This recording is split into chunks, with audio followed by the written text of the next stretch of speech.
What's going on, YouTube? I'm back again here with you today. I had a couple of TTMs come in the mail, and I wanted to share them with you.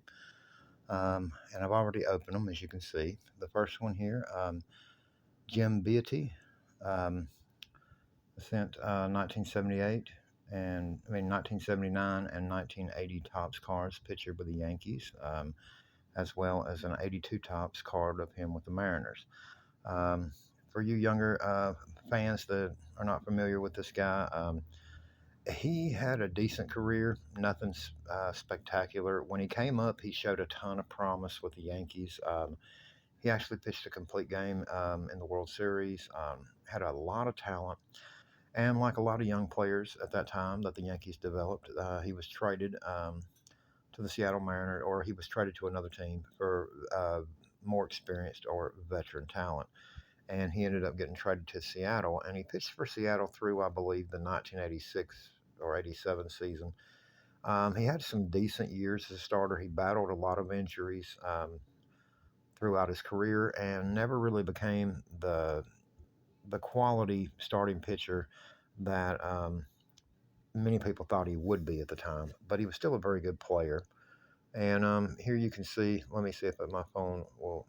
I'm using my phone camera for this quick video, but I was going to see if it would zoom in for you and let you there. Yes, a little bit better. You can see he came up with the Yankees in '78, and that was his stats up until then. The Mariners at the time were pretty much still in expansion mode. They had just come into existence in 1976. Their first year of play was '77, and they didn't have much to give him as far as defense or run support at the time. But I think he had a pretty good year in 1982.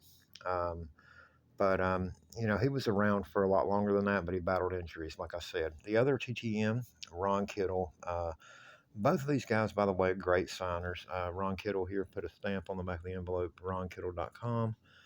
Um, but anyway, I'm always happy to get back a signed card of an former Indian, and Ron Kittle did play for the Indians in 1988. That's a Topps 88 Topps traded card of him.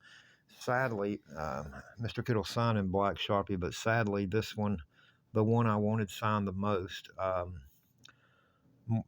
my own PC of Indians autograph cards, got smudged a little bit. The marker, not looks like his marker was starting to run a little dry there at the end of the T, where he crossed the T, but otherwise, it's okay. And there's him on an 87 Topps with the Yankees.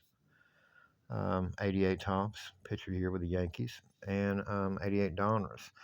His most well known for winning Rookie of the Year in 1983 and playing.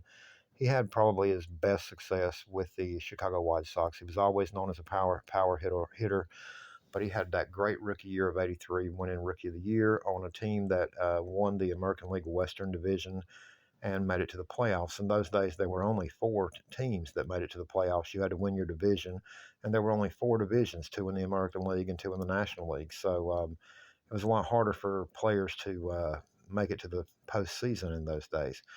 And when you did, you were pretty much magnified on television. So everybody kind of remembered Kittle, that remembers Kittle today, remembers him for that '83 season. But he did have some solid years, mainly as a platoon player for the Yankees. And then the Indians, he was having a really good year in '88 before injuries limited him to only about a half a season. He hit like 18 home runs in only 77 games, and then but he was injured, so he didn't get to get in a full season. And then ended up going back to the White Sox. He also played for the Baltimore Orioles, I believe, in about 1990, 91, sometime in there. But anyway, that's my TTMs for today. Really happy with these for success. I'm always into anything vintage. I've got an album, which I've got a complete set of 82 Tops that I put together by hand. But I've also got an album that I've got uh, full of 82 Tops cards signed. And I've got, I really collect anything 1980 Tops and beyond that I can get signed.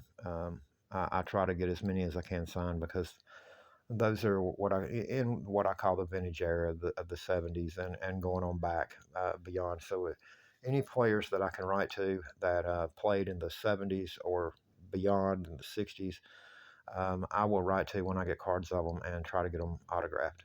Anyway, really happy with these returns. If I don't do another video beforehand, I want to wish everybody out there in YouTube land a very Merry Christmas and a Happy New Year. Thanks for watching. I'll be back again soon with more videos. If you haven't already, like, share, and subscribe. Thank you.